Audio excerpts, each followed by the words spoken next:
Hello everybody. आशा करता हूँ आप सभी अच्छे होंगे।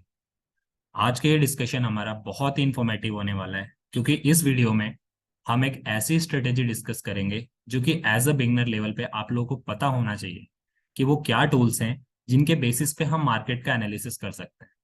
ना ही सिर्फ हम मार्केट का एनालिसिस कर सकते हैं, बल्कि मार्केट के ट्रेंड्स का भी पता कर सकते हैं, और साथ ही कल क्या मार्केट में प्रेडिक्शन रह सकता है या कल का मार्केट का क्या मूवमेंट रह सकता है वो भी हम कैच कर सकते हैं। इसके अलावा हम हमारे इस YouTube चैनल पर डेली एक वीडियो पब्लिश करते हैं जिसमें लाइव मार्केट का क्या ट्रेंड था, क्या एनालिसिस था, और मार्केट क्लोज होने के बाद कल का क्या मूवमेंट रह सकता है और कल का क्या मार्केट एनालिसिस रह सकता है, हम वो भी डिस्कस करते हैं। सो अपने डिस्कशन में आगे बढ़ने के पहले यदि आप न्यू हैं तो like and subscribe to our channel. आइए अपने डिस्कशन में आगे बढ़ते हैं। सो बेसिकली मैंने ये जो हमारे स्टेप्स हैं एनालिसिस के, उनको मैंने स्टेप वाइज डिवाइड कर दिया है ताकि आपको भी समझने में इजी हो। और ये 4 स्टेप कौन कौन से हैं? फर्स्ट स्टेप जो है वो analysis the SGX Nifty index movement. Second is mark the 2 या 3 level up and down side. Third है analysis the option chain to buy call and put. And fourth option जो है वो है एनालिसिस या analyse the price action movement and patterns. तो एक एक करके हम डिस्कस करते हैं। तो आइए अब चार्ट पर समझते हैं कि एक्चुअली हम इसे कैसे इंप्लीमेंट कर सकते हैं। देखिए, अपने डिस्कशन में आगे बढ़ने के पहले मैं आपको एक बार बता देता हूँ कि जो SGX निफ्टी था हमारा, इंडिया का जो निफ्टी 50 SGX सिंगापुर एक्सचेंज में ट्रेड होता था, वो अभी डीलिस्ट हो चुका है जुलाई से। और पहले वो SGX निफ्टी 50 के नाम से यहाँ पर दिखता था, अब आप देखेंगे ना तो उसका नाम चेंज कर दिया गया है। उसका जो न्यू नाम हो गया है वो S&P CNX Nifty index future हो गया है, और ये हमारे गुजरात में जाके लिस्टेड हो गया है। बेसिकली क्या हुआ था, मैं एक छोटा सा रीजन भी बता देता हूँ आपको कि सिंगापुर में एक्सचेंज जो है हमारा, सिंगापुर एक्सचेंज में हमारा जो निफ्टी 50 ट्रेड होता था, तो वहां पर हम इंडियंस ट्रेड नहीं कर सकते थे, क्योंकि आप उस कंट्री के बिलोंग कर रहे हैं तो आप उससे नहीं कर सकते थे, बट अदर कर सकते हैं। और यदि आपको करना है तो आप अगर इंडिया के सिटीजन नहीं है तो आप कर सकते हैं। तो बेसिकली क्या होता था कि जो सिंगापुर के लोग हैं या फिर बाहर के लोग हैं, वो इंडियन इंडेक्स में ट्रेड किया करते थे, तो ज्यादातर फायदा जो होता था ना वो उन्हीं लोगों को होता था। और हम लोग एज अ इंडियन का इंडेक्स होने के बाद भी हम उतना फायदा नहीं पहुंचा पाते थे अपने सिटीजन्स को, या फिर हम लोग नहीं ले पाते थे। तो इसी के चलते गवर्नमेंट ने डिसाइड किया कि हम सिंगापुर एक्सचेंज से सब कुछ ट्रेड सिंगापुर के टाइम से ही होगा, बट हम वहां से हटा के अपने गुजरात में लिस्टेड करेंगे NSE IFSC के नाम से। तो इसका नेम चेंज होके जो है वो अब S&P CNX Nifty index future हो गया है, और यदि आप इस नाम से भी ढूंढ सकते हैं NSE IFSC। सो बेसिकली ये छोटा सा एक ओवरव्यू था कि क्यों वहां से डीलिस्ट होके ये अब इंडिया में आ चुका है, और अब इजिली हम लोग इसे इसमें इंडेक्स में या फ्यूचर कॉन्ट्रैक्ट्स में हम लोग डील कर सकते हैं अब, क्योंकि पहले हम लोग नहीं करते थे और ज्यादातर जो प्रॉफिट है वो बाहर के लोग ही लेते थे। तो ये रीजन था। सो देखिए, मैंने आपके सामने ये ओपन कर दिया है, अब अपने डिस्कशन में आगे बढ़ते हैं। मैंने ये आपके सामने ओपन कर दिया है NSE का जो हमारा फ्यूचर कॉन्ट्रैक्ट का चार्ट है वो। अब देखिए, मैं क्या करता हूँ, डेली जो टाइमिंग रहता है हमारा इसे इसके ट्रेड करने का, वो सिंगापुर एक्सचेंज में जो हमारे होता था वो 21 आवर्स का होता था इन अ डे। हमारा जो निफ्टी 50 का जो या फिर बैंक निफ्टी का जो ट्रेडिंग आवर्स है वो सिर्फ 6 से 6.5 घंटे का है, और इसका 21 आवर्स का है सिंगापुर एक्सचेंज में जो था। तो सेम क्योंकि टाइमिंग रहेगी, तो इसका जो दिन का टाइमिंग रहता है वो सुबह 6 बजे से लेके शाम को 3:40 तक का रहता है, और फिर आधे घंटे का ब्रेक रहता है, और उसके बाद 4:10 से लेके शाम तक रहता है, नाइट में 3 बजे के समथिंग, 3 सवा 3 के समथिंग तक रहता है कुछ। तो हमको क्या करना है बेसिकली, जब हम मॉर्निंग में उठते हैं तो हमें मॉर्निंग में उठते से सबसे पहले हमारा मार्केट 9:15 पे खुलता है, तो उसके पहले 8 बजे से लेकर 9 बजे तक का मूवमेंट आपको ट्रेस करना है कि मार्केट एक्चुअली में बुलिश चल रहा है या बियरिश चल रहा है। उससे क्या होगा कि उसका हमारे मार्केट पे बहुत ज्यादा इफेक्ट पड़ता है। यदि मान लीजिए कि बीरिश ट्रेंड चल रहा है, पता चले कि हमारा 3 साढ़े 3 बजे मार्केट बंद हुआ, और उसके बाद जो है ये जो हमारा फ्यूचर का कॉन्ट्रैक्ट है, ये इसमें शार्प मूवमेंट आया और ये डाउनफॉल कर रहा है। हो सकता है कि मार्केट हमारा 330 पे जो है वो पॉजिटिव में बंद हुआ, बट क्योंकि उसके बाद की जो मूवमेंट्स है या मार्केट बंद होने के बाद की जो न्यूज़ेस रहती हैं उस पर हमारा कंट्रोल नहीं रहता है। तो इसे देखने से एक आइडिया लग जाता है कि जब मार्केट हमारा बंद हुआ और आज खुलने जा रहा है तो उसके बीच के ड्यूरेशन में क्या मूवमेंट हुई। उससे हमें ये पता चल जाता है कि मार्केट में ओवरऑल क्या ट्रेंड चल रहा है, कि ये बुलिश है या बेरिश है। तो यहाँ से ये समझ में आ जाता है कि यदि मार्केट बेरिश है तो हो सकता है बेरिश रह सकता है, तो हमें बुलिश मूवमेंट नहीं लेना है, और यदि बुलिश है तो हमें बेरिश नहीं बनना है, हो सकता है ट्रेड हमारे अगेंस्ट चला जाए। तो यहाँ से ये डिफाइन करना है आपको, सिर्फ आधे से 1 घंटा देके हमारे मार्केट स्टार्ट होने के पहले। तो यहाँ से आपको एक ट्रेंड का आइडिया लग जाएगा कि मार्केट में ज्यादा चांसेस किसके हैं। अब इस ज्यादा चांस को कंफर्म करने के लिए हम आएंगे अपने मेन चार्ट की तरफ। मैं बेसिकली निफ्टी 50 में ट्रेड कर, सॉरी, बैंक निफ्टी में ज्यादा प्रीफर करता हूँ ट्रेड करना, क्योंकि मेरी स्टार्टिंग से हैबिट है। तो मैं निफ्टी 50 में भी करता हूँ, बट बहुत कम करता हूँ, थोड़ा कम ही करता हूँ, उसमें लॉन्ग पोजीशन ज्यादा लेता हूँ, बट ज्यादा डेली बेसिस पे ट्रेडिंग में बैंक निफ्टी में प्रीफर करता हूँ। तो देखिए, बैंक निफ्टी का चार्ट यहाँ पर आपके सामने खुला हुआ है, और जैसा कि हमारा सेकंड पॉइंट था अपने लेवल्स को मार्क करना, तो देखिए फिर हम अपने मेन चार्ट पे आएंगे। हमने वहां से वो देख लिया कि हमारा क्या मूवमेंट रहेगा। उस मूवमेंट के बाद हम अपने मेन चार्ट पे आ गए।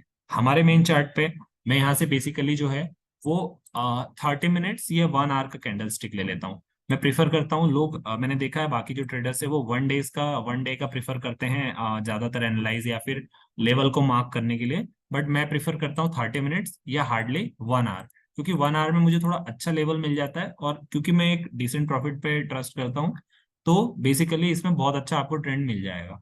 तो यदि मैंने 1 आवर्स का लगा लिया है ग्राफ, और 1 आवर के ग्राफ पे मैंने अपने मार्क कर लिए लेवल। अभी हमारा मार्केट आप देखेंगे कहाँ पर चल रहा है। अभी अगर मैं आज प्रेजेंट की बात करूँ तो हमारा जो लेवल है वो 45,160 के समथिंग चल रहा है, 45,100 से 200 के बीच चल रहा है। यहाँ पर देखिए, अगर मैं बात करूं तो मैंने क्या किया है कि मैंने 1 आवर्स में आके और चार्ट में मैंने अपने ऊपर के भी 3 मार्क कर लिए लेवल, और नीचे के भी 3 मार्क कर लिए लेवल। यहाँ से अगर मार्केट में मान लीजिए टूटता है तो वो यहाँ तक आएगा अपना 44,900 के समथिंग। और यदि यहाँ पर बीच में मार्केट है, अगर नीचे आता है तो नीचे उसका सपोर्ट आप देख सकते हैं 45,120 के समथिंग है, और ऊपर साइड जो है वो 285, लगभग 150 पॉइंट पे हर एक जगह आपको हर्डल मिलेगा। क्योंकि 100-150 पॉइंट यदि आप एज अ ट्रेडर या as a option buyer capture कर रहे हैं तो भी बहुत है, क्योंकि ज्यादातर कहते हैं कि सेलर्स को ज्यादा प्रॉफिट रहता है, या फिर प्रीमियम की वैल्यू जो है उनके फेवर में वर्क करती है। तो 100 से 150 पॉइंट अगर एज अ बिगनर भी आप कैप्चर कर रहे हैं तो भी बहुत ज्यादा है। तो 1 आवर्स के करके आपने ये सेट कर लिया, उसके बाद एक 30 मिनट्स के चार्ट पे भी करके कंफर्म कर सकते हैं। मान लीजिए मैंने एक 30 मिनट्स का चार्ट ले लिया है, और 30 मिनट्स का कैंडल स्टिक चार्ट ले लिया है, और उसमें ये देख सकते हैं यहाँ पर भी लेवल जो है, जो 1 आवर्स में लेवल वर्क कर रहे थे वही सेम लेवल 30 मिनट्स में भी वर्क कर रहे हैं। मतलब हमारा मार्किंग किया हुआ यदि दोनों चीज को सेटिस्फाइड कर रहा है, दोनों टाइम फ्रेम को, तो करेक्ट है। और उसके बाद फिर बेसिकली जो रेगुलर बेसिस पे हम वर्क करते हैं वो 5 मिनट्स के कैंडलस्टिक चार्ट पे करते हैं। तो मैंने यहाँ से वापस 5 मिनट्स का कैंडलस्टिक चार्ट ओपन कर लिया है, और आप देखिए ट्रेंड। और एक सिंपल सा इंडिकेटर आप यूज करते हैं सकते हैं इसके साथ, और वो है ये मूविंग एवरेजेस। ये जो ब्लू है ये 20 EMA मूविंग एवरेज है, ये 50 है, ये 100 है, और ये 200 है। 20 मूविंग एवरेज का मीन्स ये हो गया कि, और ये 5 मिनट फ्रेम के साथ है, तो इसका मतलब ये हो गया कि जो कैंडल है ये आपकी 5 मिनट में एक कैंडल दिखाती है, कि जो एक कैंडल है वो 5 मिनट में बनी हुई है, कि 5 मिनट में आपका कितना ट्रांजेक्शन हुआ है। और क्योंकि ये 20 EMA मूविंग मूविंग एवरेज है, तो ये बताता है कि पिछले 20 कैंडल्स का क्या एवरेज चल रहा है। एक कैंडल हो गई आपकी 5 मिनट की, ऐसे 20 कैंडल 5-5 मिनट की मिला के आपका क्या एक्चुअल में एवरेज चल रहा है, ये लाइन वो इंडिकेट करती है। सिमिलरली ये है कि एक कैंडल 5 मिनट की है और ये 50 EMA है, तो ऐसे 50 कैंडल मिलके क्या एक एवरेज डिसाइड करती है। देखिए ये ब्लू लाइन के सामने ये ब्लू है, इसका मतलब 45,184 इसका एवरेज चल रहा है पिछले 20 कैंडल्स का। यदि मैं पिछले 50 कैंडल का एवरेज पूछूं तो ये देखिए 45,125 चल रहा है, ये पिंक के सामने पिंक। और ऐसे ही में ब्लैक ब्लैक जो 100 का है, तो पिछले 100 कैंडल का 5 मिनट के टाइम फ्रेम पे क्या एवरेज चल रहा है, तो वो है 44,991। एंड सिमिलरली पिछले 200 कैंडल का क्या एवरेज चल रहा है, तो वो है 44,814।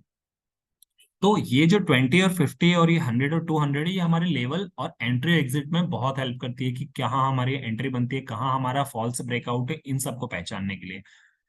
तो बेसिकली हमको यही करना है कि हमने ये मार्क कर लिया लेवल। अब इनसे हमें ये आइडिया तो मिल गया, हमारे प्रीवियस वाले जो हमने अभी देखा फ्यूचर का S&P, या फिर मैं कह दूं SGX निफ्टी 50 का फ्यूचर इंडेक्स, उससे ये पता चल गया कि मूवमेंट क्या रहेगा। उसके बाद हमारा अभी मार्केट कहाँ पर है, और उसके आगे ब्रेकआउट क्या हो सकता है, और नीचे उसके ब्रेकआउट क्या हो सकता है। तो ये हमने मार्क लेवल कर लिए कि मान लीजिए फॉर एग्जाम्पल यहाँ पे मार्केट कंसोलिडेट कर रहा है, तो हमें इस बीच में ट्रेड नहीं करना है। यदि मार्केट इसे तोड़ता है तो हम डेफिनेटली यहाँ तक के टारगेट के लिए एंट्री ले सकते हैं इस जगह, और अगर ब्रेकआउट देता है नीचे साइड तो हम यहाँ से एक एंट्री ले सकते हैं। तो यहाँ से हमारे एंट्री एग्जिट और कहाँ तक हमारा level level of profit book हो सकता है और कहाँ पर लॉस हो सकता है, ये हम डिसाइड कर लेते हैं कि अगर मान लीजिए यहाँ ब्रेकआउट देता है, यहाँ पे छोटा सा स्टॉप लॉस रख के यहाँ तक के टारगेट के लिए आप बैठ सकते हैं। इसके आसपास भी मार्केट आ जाए अगर इस रेजिस्टेंस के, तो भी आप अपना प्रॉफिट बुक करके निकल सकते हैं। ये फायदा होता है मार्क लेवल करने का।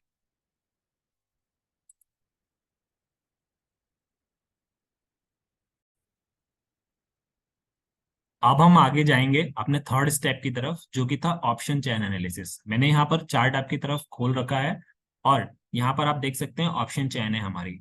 यहाँ पर एक ओआई है जो कि ओपन इंटरेस्ट होता है, और एक प्राइस है। प्राइस मतलब अगर मान लीजिए हमारा मार्केट ये जो बीच में होता है इसे स्ट्राइक प्राइस बोलते हैं। ये कॉल की प्राइस है और ये पुट की प्राइस है। मतलब यदि मार्केट ऊपर जाएगा, यदि फॉर एग्जांपल मान लीजिए यहाँ पर मार्केट है हमारा 45,156 पे, यहाँ से अगर आपका एनालिसिस कहता है कि मार्केट ऊपर जाएगा, यानी इस साइड जाएगा ऊपर, तो आपको जो है वो 249 सॉरी 204 रुपीज देकर खरीदना पड़ेगा शेयर्स को। यदि आपको लगता है यहाँ से मार्केट नीचे जाएगा, तो फिर आपको 202 रुपीज देकर खरीदना पड़ेगा, क्योंकि आप एज अ ऑप्शन बायर काम कर रहे हैं।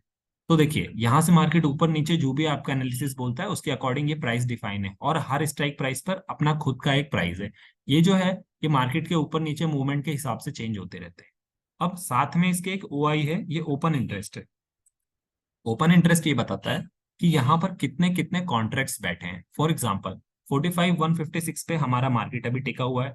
यहाँ पर मार्केट को ऊपर ले जाने के लिए 1,33,705 कॉन्ट्रैक्ट हैं, और मार्केट को नीचे ले जाने के लिए 1,13,350 कॉन्ट्रैक्ट्स हैं। मतलब यहाँ पर देख सकते हैं आप लगभग लगभग बुल और बियर दोनों बराबर है। और बुल और बियर, इसको हम कहते हैं बुल, और इसको कहते हैं, देखिए हम मार्केट को हमेशा ना सेलर के पॉइंट ऑफ व्यू से देखते हैं, मतलब उल्टा देखते हैं।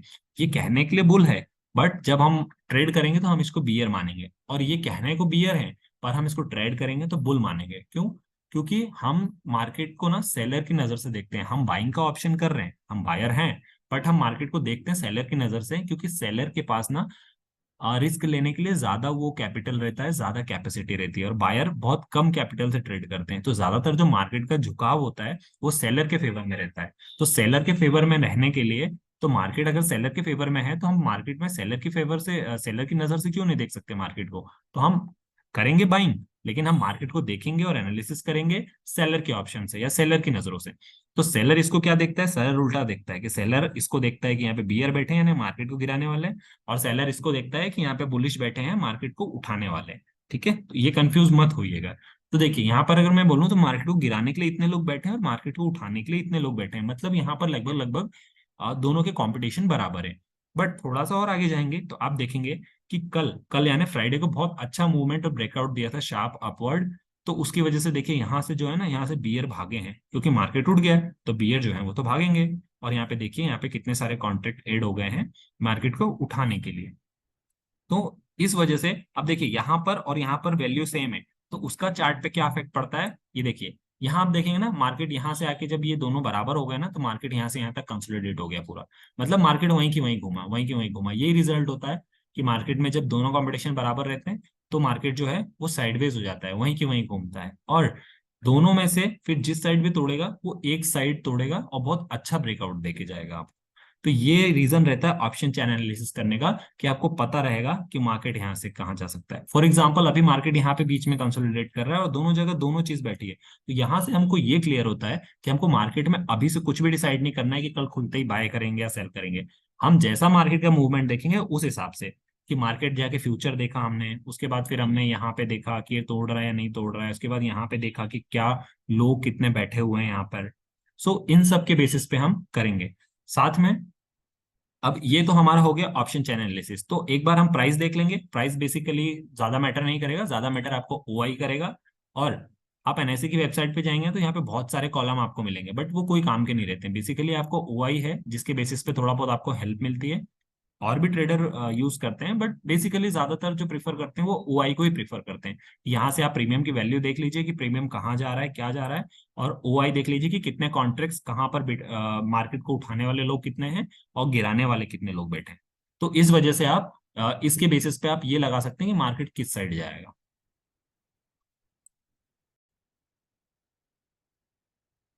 सो फाइनली हम अपने फोर्थ स्टेप पे आ गए हैं। जो कि था हमारा price action and pattern making.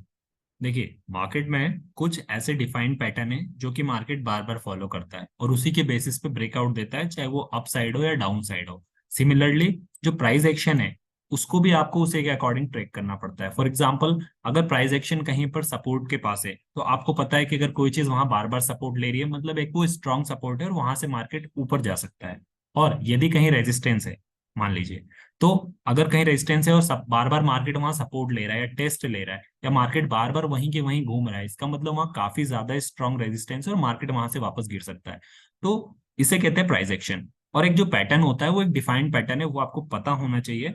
तो उसके बेसिस पे आप देख सकते हैं कि अगर मार्केट ये पैटर्न बना रहा है तो इससे अपर साइड अगर ब्रेकआउट मिल सकता है या फिर डाउन साइड मिल सकता है। तो एक दो एग्जांपल मैं आपको दिखाता हूँ इस चार्ट में, जैसे कि अभी कल ही बने थे, एक पैटर्न मैंने देखा था। देखिए फॉर एग्जाम्पल मैं बताऊं तो एक होता है कप एंड हैंडल। आप यहाँ से देखेंगे ये एक पैटर्न बन रहा है, यहाँ से एक ये बॉव जैसा, ये रेनबो जैसा, ये आप कह सकते हैं धनुष जिसे हिंदी में कहते हैं, बॉव जैसा एक पैटर्न बन रहा है। और उसके बाद फिर यहाँ से एक छोटा सा एक ये पैटर्न बना, उसके बाद जो ब्रेकआउट दिया है इसने, इसे कहते हैं कप एंड हैंडल। ये यहाँ से यहाँ तक ये कप बनता है, देन ये स्मॉल हैंडल बनता है, उसके बाद ब्रेकआउट मिलता जाता है आपको अपर साइड। तो ये एक डिफाइंड पैटर्न है, आपको याद रखना पड़ेगा। सिमिलरली मैं एक और दिखाता हूँ आपको। देखिए यहाँ पर आएंगे, यहाँ पर आपको बना, यहाँ पर एक ये ब्रेकआउट दिखा आपको। सिमिलरली देखिए यहाँ पर भी एक बना है, यहाँ पर भी ऐसे ही एक कप बना है। ये देखिए यहाँ पे कप बना है और यहाँ से फिर ब्रेकआउट मिला, तो कितना अच्छा ब्रेकआउट मिला आपको। सिमिलरली यहाँ देखिए, यहाँ पर भी अगर मैं बात करूँ तो यहाँ पर भी एक कप बना हुआ है, यहाँ पर भी जैसे एक कप बना है, यहाँ से ब्रेकआउट का टाइम है, देखिए आपको कितना अच्छा ब्रेकआउट मिला है। तो ये एक डिफाइंड पैटर्न्स होते हैं, ये आपको ध्यान रखना पड़ेगा। इसके अलावा एक मैं दिखाता हूँ आपको, डबल डबल टॉप होता है जिसे एम कहते हैं हम जनरली। देखिए ये आपको मैं यहाँ दिखाता हूँ। ये देखिए यहाँ पर बना हुआ है, देखिए ये आपको दिख रहा है, ये रेजिस्टेंस की लाइन है, जहां पर मार्केट आके उसको तोड़ने की कोशिश करे बार बार अपर साइड ये रेजिस्टेंस होता है और नीचे साइड ये सपोर्ट होता है। ये यहाँ पर जाके मार्केट बार बार आके यहाँ से सपोर्ट लेके, सपोर्ट का मतलब ये इसको नीचे नहीं गिरने दे रही है लाइन, और ये लाइन जो है रेजिस्टेंस है, मतलब ये ऊपर नहीं उठने दे रही है, बाधा कर रही है। तो देखिए मार्केट आया यहाँ पर एक बार टच किया, फिर मार्केट यहाँ से गिर गया, इसको तोड़ नहीं पाया, तो उसके बाद फिर मार्केट ने जोर लगाया ऊपर जाने के लिए, लेकिन मार्केट ने यहाँ पर इतना ज्यादा लोग बैठे थे मार्केट को गिराने वाले, या कह सकते हैं यहाँ पे इतना हार्ड रेजिस्टेंस था जिसने मार्केट को फिर से गिरा दिया। तो क्योंकि यहाँ से अगर ट्रेड चल रहा है और यहाँ टच हुआ और यहाँ टच हुआ, तो मुझे क्लिक हो जाएगा कि ये एक एम पैटर्न बना रहा है, क्योंकि मुझे पता है कि मार्केट में एक एम पैटर्न बनता है, ये जिसे डबल टॉप कहते हैं, एक टॉप यहाँ पे एक टॉप यहाँ पे। तो जैसे ये यहाँ पर एक बार टच करेगा तो एक शार्प डाउनफॉल आएगा, तो मैं यहाँ पे एक एंट्री लेने के लिए बैठूंगा। जैसे ही यहाँ पे टच होगा मैं यहाँ पे एक सेल या पुट खरीद लूंगा कि मार्केट अब यहाँ से नीचे जाएगा। और अगर आपको ये डिफाइंड पैटर्न पता रहेगा तो ही आप ले पाएंगे। या सिमिलरली यहां से भी आप कर सकते हैं कि अगर जैसे ही सिमिलर एम बना है वैसे ही उल्टा डब्लू भी बनता है। ऐसे डब्लू भी बनता है कि एक बार यहाँ नीचे हुआ, दूसरा यहाँ पे लिया और तीसरे बार में मार्केट ऊपर चला गया। मैं आपको दिखाता हूँ, डब्लू का पैटर्न भी यहीं पर था एक। फॉर एग्जाम्पल डब्लू का पैटर्न आपको दिखाता हूँ, डब्लू का पैटर्न भी यहीं पे था। डब्लू का पैटर्न डब्लू का पैटर्न शायद यहीं पे कहीं पे था, मैंने देखा था, और वो मिल नहीं रहा। देखिए यहाँ पे भी एक एम बना है, ये दिख रहा है आपको, ये सिमिलरली यहाँ मिला, ये आपको दो टॉप बना है, एक यहाँ एक यहाँ, ये एम का पैटर्न बना, डबल टॉप, उसके बाद मार्केट में क्या फॉल आया है। सिमिलरली ऐसे डब्लू होता है, एक यहाँ देखेंगे आप, ये छोटा सा ये डब्लू दिख रहा है, ये यहाँ पर आया, हालांकि यहाँ पे कोई वो नहीं है सपोर्ट, बट यहाँ पर आप देख सकते हैं, यहाँ देख लीजिए, ये बना है, ये क्लियर बना है, ये दिख रहा है आपको, ये देखिए ये और ये डब्लू बना है। यहाँ पर आया मार्केट, यहाँ पर सपोर्ट लिया, हालांकि टच नहीं हुआ, बट यहीं से रिवर्सल हो गया, यहाँ गया, फिर यहाँ पे आया जब सेकंड टाइम टच करने के लिए, तो फिर यहाँ पता चल गया कि एक डब्लू पैटर्न फॉलो कर रहा है, इसको डबल बॉटम भी बोलते हैं। तो यहाँ से एक शार्प राइज मिल गया। यदि आप यहाँ नहीं भी एंट्री कर पाए तो आप यहाँ भी एंट्री कर लेते हैं, यहाँ भी कर लेते हैं, क्योंकि यहाँ पे ये ब्रेकआउट भी दिया है, यहाँ पे लेवल भी है। जब ये लेवलों का ब्रेकआउट दे रहा है साथ में डब्लू पैटर्न भी बना रहा है, तो इससे आपको कंफर्म हो जाना चाहिए कि मार्केट अप ट्रेंड में है और मार्केट ऊपर ही जाएगा। तो ये होते हैं कुछ डिफाइंड फंक्शन, और ये होते हैं प्राइस एक्शन, कि मार्केट अगर आपके पास जा रहा है और ब्रेकआउट दे रहा है, ब्रेकडाउन दे रहा है, तो आपको वहां पे एंट्री लेनी है और वहां एग्जिट लेनी है। ये आपको वहां पे उस चीज के लिए हेल्पफुल करते हैं। देखिए बेसिकली ये आपके डिफाइंड पैटर्न थे। और प्राइस एक्शन की मैं बात करूं तो प्राइस एक्शन यहाँ से आप कंफर्म कर सकते हैं कि ये जो आपके लेवल्स हैं, ये अगर यहाँ से ब्रेकआउट हो रहा है तो हम बाइंग के लिए रह सकते हैं। ऐसे सिमिलरली यदि यहाँ से ब्रेक डाउन हो रहा है तो वहां से हम जो है वो पुट लेने के लिए रेडी रह सकते हैं। तो प्राइस एक्शन से आपको ये समझ में आएगा कि कहाँ पे एंट्री और एग्जिट लेनी है, और पैटर्न से समझ में आएगा आपको कि मार्केट अब आगे किस डायरेक्शन में जा सकता है। ये दोनों चीजें आपको मार्केट एनालाइज करने के लिए बहुत हेल्प करती हैं। सो गाइज बेसिकली ये 4 स्टेप हैं, इनके बेसिस पे आप बहुत अच्छा मार्केट को एनालाइज कर सकते हो। 100% में भी आप सही ना हो, बट 70% आप या 60% आप डेफिनेटली सही होंगे, और एक अच्छा बड़ा मूव रहता है वो हमारे हर दिन के लॉसेस को कवर कर सकता है।